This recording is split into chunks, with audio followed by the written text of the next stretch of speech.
난에 대해서 먼저 질의를 하나 하겠습니다. 총님 요즘 수고 많으신데요.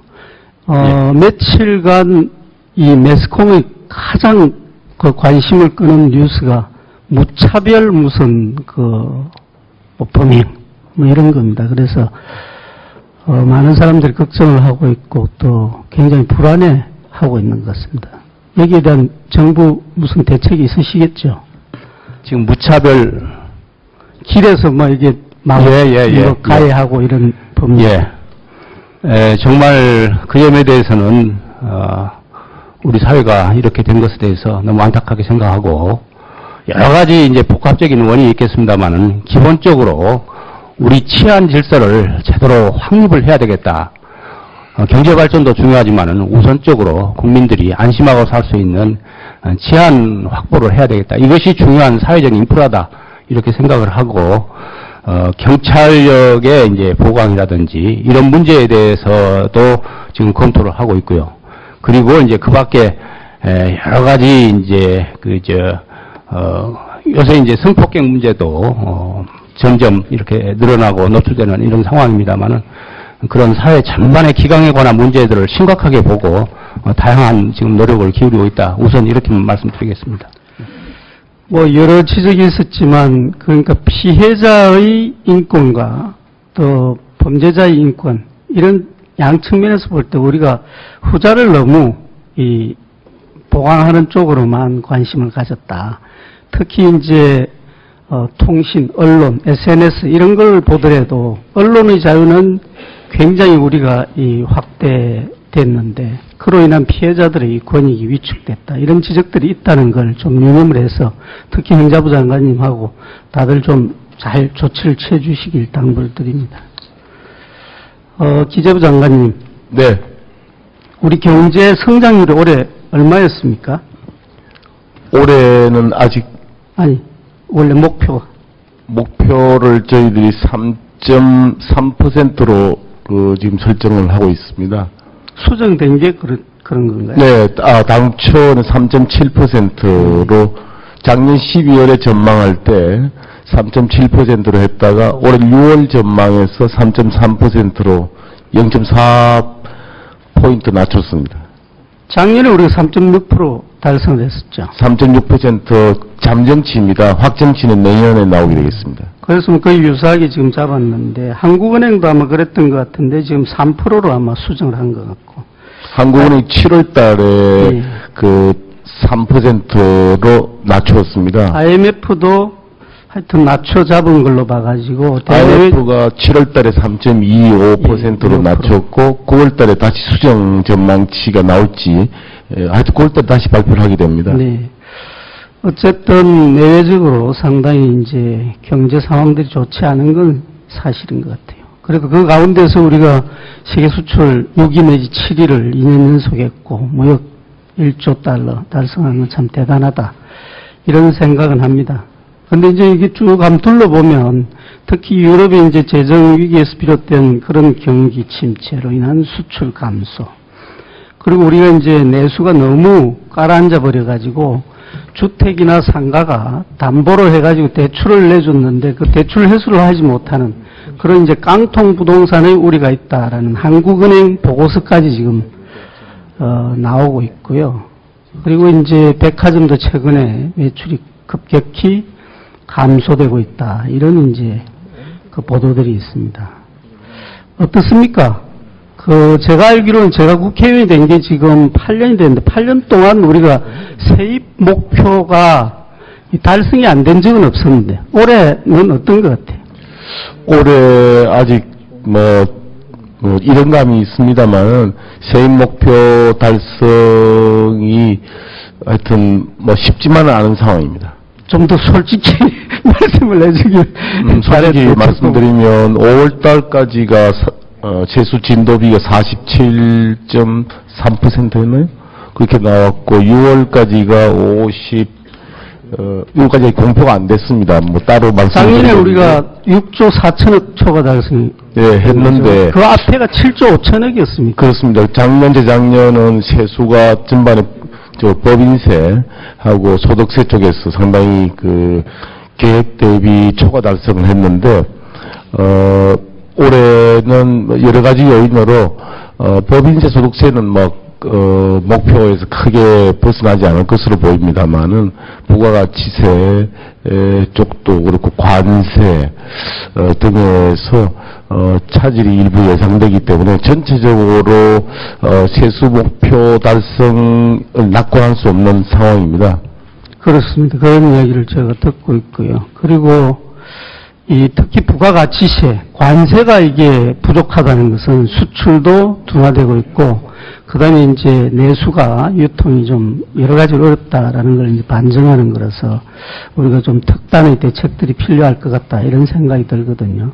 정부가 생각하고 있는 무슨 경기 부양책은 저번에 대정부 질의할 때 들으니까 장관께서는 아직은 그럴 때가 아니다라고 답변하신 것 같은데요.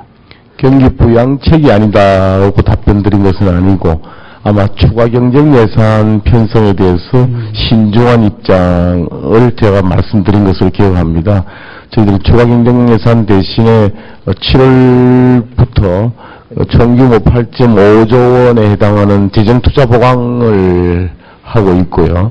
그 밖에 경제 활력을 촉진하기 위한 여러 가지 미시적인 정책들을 최근에 많이 발표를 하고 좀 효과가 있을 법한 정책, 어려움을 겪고 있는 계층을 겨냥한 맞춤형 정책을 하는 것이 좋겠다고 보고 있습니다. 어쨌든 재정 지출 규모는 늘리지 않겠다 이런 기조를 가는 거 아닙니까? 국가 부채를 늘리지 않고 재정 수지에는 일부 악영향이 있더라도 저희들이 재정 8.5조 원 패키지는 차질 없이 시행하도록 하고 좀 더 열심히 하면 8.5조 원 플러스 알파까지 달성할 수 있을 것 같습니다. 좋습니다. 아까 이제 소위 말하는 깡통 부동산, 이게 이제 중산층이라 하면은 도시에서는 아파트 하나 가진 사람, 또 혹은 자영업자들은 상가 하나 가진 사람인데, 이 사람들이 원리금 대출을 못할 정도로 위기에 이제 몰리면은 중산층이 무너지고, 거론하기는 좀 싫습니다만, 일본 유형의 그런 장기적인 침체로 갈 거다. 이런 이제 걱정들이 많은데, 이에 대한 대책은 어떤 겁니까? 저희들이 다각도로 검토를 하고 전문가들로부터 자문을 받고 결론적으로 말씀드리면 일본과 같은 장기 침체, 부동산 침체 그런 것은 있을 수 없다. 우리나라의 경우에는 여러 가지 시간 제약상 다 말씀 못 드리지만 따로 보고 드리도록 하겠습니다. 여러 가지 관점에서 일본하고 판이하다 하는 점이고, 더 나아가서 미국처럼 또는 지금의 스페인처럼 좀 연전의 아일랜드처럼 부동산 가격이 30-40% 폭락하는 경착륙 사태는 없다고 하는 다수설을 저희들은 옳은 것으로 이렇게 보고 있습니다. 저도 우리 장관님의 견해를 믿고 싶은데, 지금 이제 금융권의 전문가들은 사실은 한국은행 보고서보다 이 문제가 훨씬 심각하다, 이런 이야기를 저한테 참 많이 하고 있습니다. 그래서 조금 더 이제 잘 되면 얼마나 좋겠어요. 그래서 그런 데 대한 각별한 대책이 필요하다고 봅니다. 국토해양부 장관 나오셨던가요? 예. 이 부분에 대해서 국토해양부는 다른 어떤 대책이 있습니까? 예, 지금 부동산 경기가 침체되면서 아무래도 부동산 가격이 하락하고 있는데요. 저희가 지난 5월 달에 50대책을 통해서 여러 가지 보완 대책을 마련한 바가 있습니다. 최근에는 또 DTI의 경우에도 보완 대책을 마련해서 저희가 발표한 게 있는데, 이런 상황을 저희가 이런 발표한 대책의 효과를 면밀히 저희가 파악하면서 필요한 경우에는 또 규제 완화라든가 그런 걸 더 강구해 보도록 이렇게 하겠습니다. 제 생각에는 이걸 이제 좀 활성화시키는 방법으로서는 유동성을 좀 더 풀어서 거래를 활성화시키는 게 이제 좋은 방법이긴 한데, 한국은행 총재는 오늘 안 나오셨죠.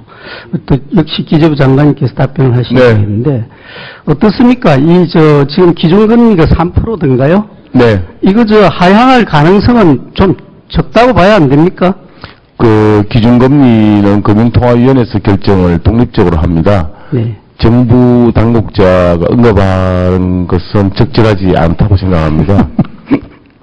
그리고 뭐 정부에서 여러 가지 그동안 대책을 내놓았는데 행정부가 할 수 있는 시행령, 시행규칙, 고시, 뭐 규제 완화 등은 나름대로 집행이 되고 있습니다만 국회에서 법을 좀 고칠 것들도 있습니다. 그래서 그런 법이 발표되었지만 잠자고 뭐 좀 논란이 있어서 아직까지 처리가 안 되고 있는 법안들을 신속하게 해주시면 더 도움이 될 것 같습니다.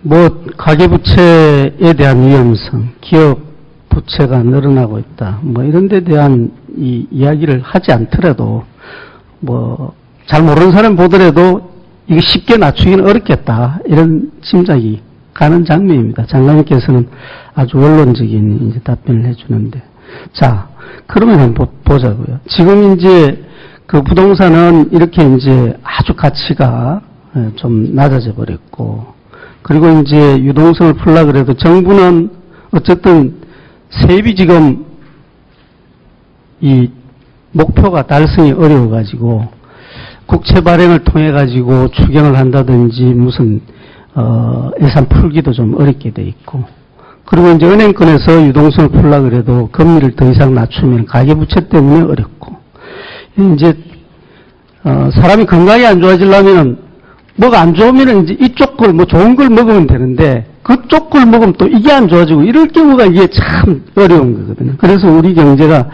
사실은 지금까지는 참 뭐 저는 좋았다고 봅니다. 그런데 근간에 와가지고 이렇게 막 다각적으로 무슨 처방전을 써내기가 어려운 사실 그런 상황이 됐거든요. 그래서 뭐 저 나름대로 이제 고민을 좀 해보고 주변의 이야기를 쭉 들어보니까 누군가는 돈을 좀 풀어야 된다는 거예요. 이게 이제 이 외국에서 경기가 좋아져가지고 우리가 수출 다 활황이 되고 좋아질 때까지는 좀 풀어야 되는데 도대체 정부도 못 풀어, 은행도 못 풀어. 그럼 누가 푸느냐? 방법이 없는 건 아니라는 겁니다. 부자들이 돈을 풀면 된다는 거거든요. 그래서 부자들로 하여금 지갑을 열게 하고, 대기업이 그간에 어쨌든 여러 가지 수익을 많이 올려가지고 사내 유보금을 많이 가지고 있는데, 이제 돈들이 풀려가지고 정부가 이제 제대로 투자를 하는 거, 그 다음에 금융권에서 돈을 푸는 것과 같은 그런 역할을 좀 해주면 된다는 거죠. 그게 아주 바람직하긴 한데, 지금 이제 우리의 정책이 어떻게 가느냐 이거죠. 우리 국민 정서를 잘 아시잖아. 그냥 골프 치면은 그냥 죄인 취급하고, 무슨 휴가 가가지고 돈 쓰면은 뭐 낭비하는 걸로 우리가 이제 많이 생각을 하잖아요. 참 이런 데 대한 이 좀 생각과 정서를 어떻게 바꾸어서 정말 가진 사람들이 돈을 써야 우리 경제가 이제 이 수혜를 받아가 돌 수 있다라는 이런 긍정적인 생각으로 좀 전환을 해야 되고, 그 다음에 이제 이 대기업도 제가 보기에는 지금 우리가 정치권에서 이야기하는 이런 일련의 정책들을 가지고는 기업이 과연 투자하겠느냐. 경제 논리상으로도 그렇지만 돈이라는 게 자기 돈 쓰는데 기분이 안 맞으면 그건 못 쓰는 거 아니겠습니까? 그래서 이래저래 좀 걱정이 많다. 우리 장관님한테 제가 이 부자들과 대기업으로 하여금 돈을 쓰게 하는 방법에 대해서 뭐 여러 가지 생각을 가지고 계시겠지만은 하여튼 이런 이야기들이 요즘 이제 우리나라 경제를 걱정하는 사람들 입에서 많이 나오고 있다. 우리 장관님도 이런 말씀 많이 들어보셨죠? 네, 전체적으로 전 세계 경제가 지금 동반부진해 있는 상황이기 때문에 그 여파를 우리가 벗어나기는 쉽지 않을 것 같습니다. 그래서 정부가 돈을 풀든지 금융권이 뭐 돈을 풀든지 이런 등등이 어쩌면 뭐 일시적으로 좀 좋아지는 반작 효과가 있겠지만 또 다른 한편 체질을 허약하게 만드는 부작용도 있기 때문에 잘 신중히 판단해서 해야 된다고 저는 생각하고요. 지금 말씀하신 대로 그러나 예컨대 7월 기업 경기 실사지수 BSI를 보면 전월 대비 11포인트나 급격하게 이례적으로 빠졌고, 또 2, 4분기 가계수지 동향을 보면 우리 소득은 큰 폭으로 늘었는데, 더욱이 저소득층 쪽에서 많이 늘었는데, 소비는 그것 굉장히 위축이 많이 되어 있습니다. 요약해보면, 투자 심리와 소비 심리가, 오버슈팅이라는 용어로 표현할 수 있을 정도로 과도하게 위축이 되어 있는 것도 자칫 내수의 악영향을 초래할 것으로 저희들이 걱정이 되어서 그런 경제 심리 자체를 좀 되살아나게 하는 사회적인 분위기가 매우 중요하다고 생각합니다. 그런 관점에서 의원님께서 지적해 주신 몇 가지 점에 대해서 동의합니다. 누군가 목소리를 내줘야 되는데 참 어려워요. 자, 국토해양부 장관님 이거 한번 여쭤볼게요. 예, 차관님. 소위 말하는 남부 내륙선 KTX 김천, 진주, 거제를 잇는 이게 이제 잠정적인 노선인데요. 원래는 대전에서 무주 뭐 이런 정도로 해가 진주로 이어져서 거제로 가는 이런 노선을 놓고 이제 고민을 했었는데 잠정적으로 나중에 다시 타당성 검토를 해보는 조건으로 지금 김천, 진주로 이어져 있단 말이에요. 근데 이게 이제 문제가 좀 많습니다. 우선은 그 당시 BC 분석에서 대전에서 진주로 이어지는 이 직선 노선이 훨씬 높게 나왔거든요. 다만 공사비가 덕유산, 지리산을 건너가니까 저쪽보다 좀 많이 필요하다. 이제 이런 논리였단 말이야. 근데 사실은 이 덕유산과 지리산의 관광 자원을 김천에서 오는 노선으로 하면은 사장시켜버린다고. 그리고 이제 충청, 호남, 그 영남을 잇는 지역 통합의 이 어떤 상징성도 없어져 버리고. 물론 시간대도 대전, 진주로 하면 훨씬 한 15분 내지 20분 이렇게 단축이 되는데 굳이 이 김천에서 어디더라? 이 중앙선으로 연결되는 이 KTX 연결을 위해서 아마 노선을 그렇게 하는 것 같아요. 하는 것 같은데 제가 우려하는 것은 이런 경제 논리를 다 그냥 도외시해버리고 이번에 이제 대통령 선거를 앞두고 이걸 이제 어떻게든 이제 이쪽 지역을 선호하는 사람들은 대선 공약에 반영을 시키려 할 거라고. 그래서 주무부처에서 철저한 경제 논리로서 이걸 판단하고 또 결정을 해달라. 이런 당부를 드립니다. 특히 이 서부 경남, 진주, 거제, 사천, 남해, 하동. 네.